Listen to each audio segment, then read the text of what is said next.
Let's make spaghetti all'assassina. Killer spaghetti. This dish hails from Bari in Puglia, down south. You'll find a lot of southern Italian dishes to have a little spice to them, and this one's no different. The especially unique thing about this dish is how it's cooked. To about 1 liter of water on high heat, add in 1 handful of basil and 1 handful of parsley. The parsley is optional, but it adds a really nice boost of flavor. For that red color, we're going to add in a tablespoon of tomato paste. Give that a little stir and it will melt as the water starts to heat up. Add about 2 to 3 teaspoons of salt. After all, this is going to be flavoring our pasta. You'll want to let this come up to a simmer so it's about the same temperature as the ingredients in our pot with the pasta. In a large shallow pan, probably the largest pan you have, set the heat to medium-high and add in 4 tablespoons of olive oil. Once the olive oil has started to heat and it's shimmery, grate in 2 large cloves of garlic. You can mince the garlic, but I love the creamy texture you get from grating it.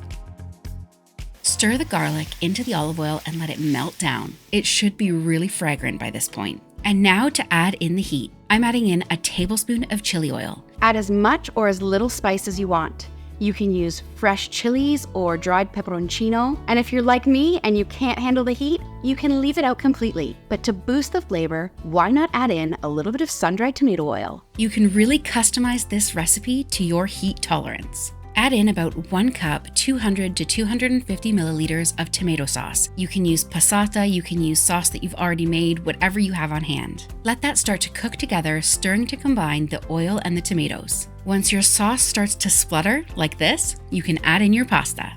I'm adding in about 250 grams, about half a pack of spaghetti. You can use spaghetti or spaghettini or even angel hair pasta. Any thin pasta that's going to cook easily in the sauce will work. The unique thing about the preparation of this recipe is that the pasta is cooked like a risotto. We slowly add in the broth, letting it absorb each time to get that caramelization on the pasta. Gently start to wiggle your spaghetti back and forth with your spatula. Put a little bit of that sauce over the pasta so the noodles start to soften.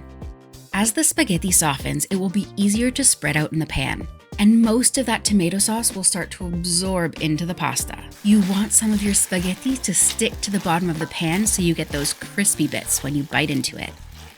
Once the sauce has been absorbed and you can easily see the bottom of the pot, you'll want to slowly start adding in some of your broth. I add about 2 ladles at a time, about a cup for each turn. You want the spaghetti to absorb each addition before you add more. And between each addition, let that pasta stick a little bit. The more crunchy bits, the better.